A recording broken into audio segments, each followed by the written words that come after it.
آج کل کے بچے اسکول سے نکلتے ہی ہینڈ فری لگا لیتے ہیں، اور ایک ہم تھے پتھر کو ٹھڈے مارتے مارتے گھر تک لے آتے تھے۔ وہ مزہ نہیں دنیا کے کسی کونے میں جو مزہ ہے صبح اٹھ کر پھر سونے میں۔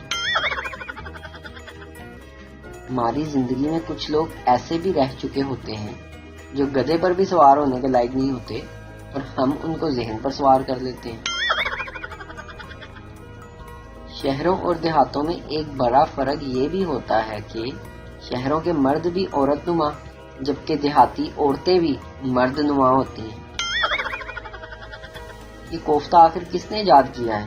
پہلے بوٹی کا قیمہ بناؤ، پھر محنت کر کے قیمے کو جوڑ کر بوٹی بناؤ، اور پھر کھا کر دوبارہ قیمہ بنا دو۔ ہر شادی میں ایک آنٹی ایسی ضرور ہوتی ہے جو نوٹ کر رہی ہوتی ہے کہ کون سا لڑکا کون سی لڑکی سے زیادہ فری ہو رہا ہے۔ وہ لڑکے بھی لڑکیوں کو کہہ رہے ہوتے ہیں، جانو تم بس میری ہو، جن کی اپنی سم ابو کے نام پر ہوتی ہے۔ شادی سے پہلے ملاقاتیں اور شادی کے بعد مکالاتیں ہوتی ہیں۔ اپنی بیوی سوال کرے تو مردوں کو فوری غصہ آ جاتا ہے، مگر کسی دوسرے کی بیوی پوچھتی رہے تو علم و دانائی کے دریا بہتے رہتے ہیں۔ ہر کاروبار چل جاتا ہے یہاں، اگر چوہوں کی دکان بھی کھول لوں تو لوگ یہ سوچ کر لے لیں گے کہ چلو لے لیتے ہیں، رشتہ داروں کے گھر چھوڑیں گے۔ لڑکیوں کی کچھ نہ کچھ سمجھ آنے والی باتیں، وہ زندگی کے ہر موڑ پر بحث کرتی ہیں لیکن کپڑے مہنگے ہی خریدتی ہیں، کپڑے مہنگے خریدتی ہیں لیکن پہننے کے لیے کچھ بھی نہیں ہوتا، پہننے کے لیے کچھ بھی نہیں ہوتا، لیکن ہمیشہ اچھے لباس میں نظر آتی ہیں، ہمیشہ اچھے لباس میں نظر آتی ہیں، لیکن کبھی بھی مطمئن نہیں ہوتی، کبھی بھی مطمئن نہیں ہوتی، لیکن پھر بھی چاہتی ہیں کہ مرد ان کی تعریف کریں، اور اگر مرد ان کی تعریف کریں تو یقین نہیں کرتی۔ لڑکیاں بھی اگر لڑکوں کی طرح گنڈی ہوتی تو ان کے نام کیا ہوتے؟ ذرا سوچیں، مانو ڈکیت، ثنا سپاری، غنی بہن، گبر آپا۔ 50 سال کے سلمان خان کو لو یو سلمان، اور اپنے سے 4-5 سال بڑے لڑکے کو انکل بولنے والی لڑکیوں کے لیے جہنم میں الگ تیل کی کڑھائی تیار ہے۔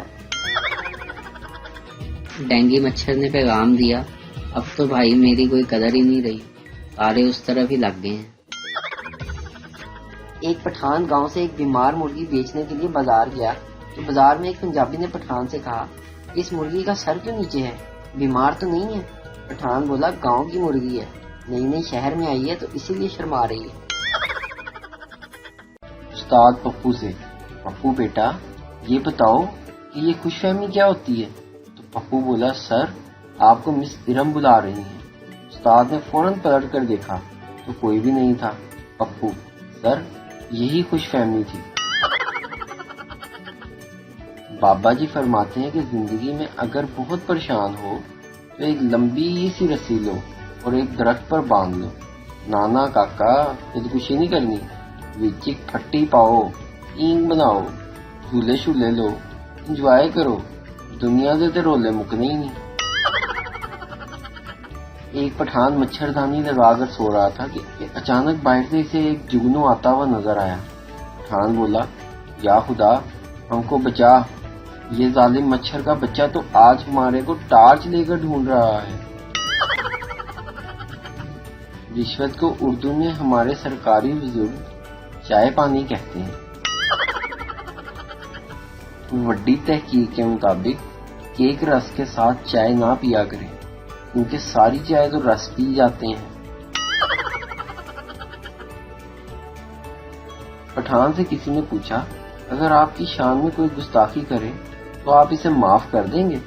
پٹھان بولا، معاف کرنے والی ذات تو اللہ کی ہے، ہم تو بس اسے وہاں تک پہنچا دے گا۔ بطور پاکستانی ہمارا فرض بنتا ہے کہ ہر رش والی جگہ میں گھس کر پوچھیں، اتھے کی ہویا ہے؟ کسی نے ایک شادی شدہ مرد سے پوچھا، محبت اندھی ہوتی ہے تو شادی کیا ہے؟ جواب دیا، آنکھ کا آپریشن۔ ایک ملازم آفس میں بیٹھا رو رہا تھا۔ اسی وقت افسر آ گیا اور ملازم سے پوچھا، کیوں رو رہے ہو؟ ملازم، سر مجھے بیوی نے مارا ہے۔ افسر: رویا نہیں کرتے؟ تم نے کبھی مجھے روتے ہوئے دیکھا ہے؟ شیخ سے بڑھ کر شیخ۔ ایک شیخ صاحب کے گھر کچھ شیخ رشتہ داران سے ملنے آئے۔ بیوی نے کچن میں شیخ صاحب کو بلایا اور بتایا کہ گھر میں چینی نہیں ہے۔ شیخ صاحب نے بیوی سے کہا، پتی دودھ ہمیشہ کی طرح کم اور پانی زیادہ ڈال کر چائے بناؤ، باقی میں سنبھال لوں گا۔ بیوی نے مہمانوں کو چائے پیش کی تو شیخ صاحب نے کہا، اس میں سے ایک کپ میں چینی نہیں ہے، وہ جس کے حصے میں آئے۔ ہم سب کل بیوی بچوں کے ساتھ ان کے گھر میں مہمان ہوں گے۔ سب رشتہ داروں نے انتہائی خاموشی سے چائے پی لی، جبکہ ایک نے تو یہ بھی کہا، میرے کپ میں چینی بڑی تیز ہے۔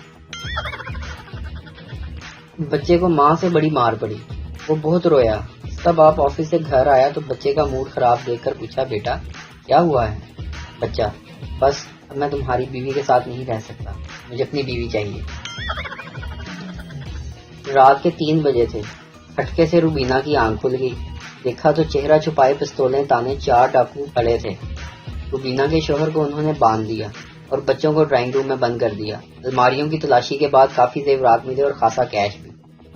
پھر ایک ڈاکو نے کہا، امریکہ سے 1.25 لاکھ کا جو آئی فون تیرے بھائی نے بھجوایا ہے وہ کہاں ہے؟ اور سالگرہ کے موقع پر جو تمہارے شوہر نے تمہیں ہیرو کا ہار تحفے میں دیا ہے وہ بھی فٹافٹ نکال دو ورنہ گولی مار دوں گا۔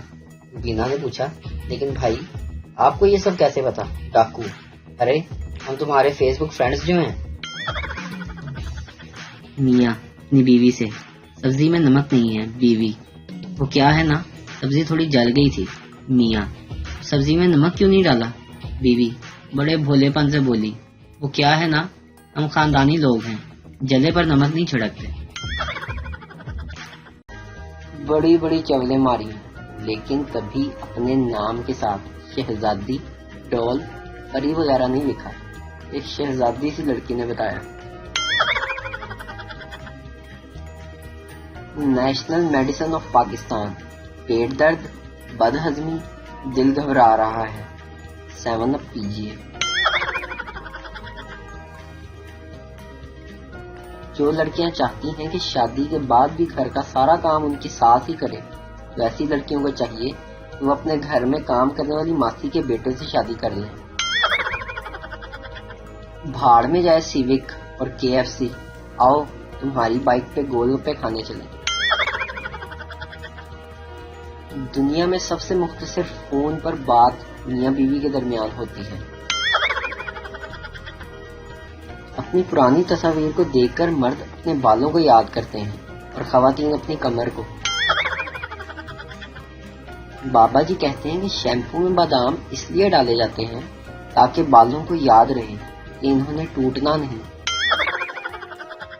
پاکستانی لڑکے اول تو کسی لڑکی سے ان باکس میں بات نہیں کرتے، اگر کریں بھی تو مذہبی باتوں اور دینی امور پر تبادلہ خیال کرتے ہیں۔ پولیس: بی بی آپ تو بہادر ہیں، ڈاکو کو آپ نے اتنا مارا کہ وہ لہو لہان ہو گیا۔ عورت کانپتے ہوئے: مجھے کیا پتا کہ وہ ڈاکو تھا، میں تو سمجھی میرا شوہر دیر سے گھر آیا ہے۔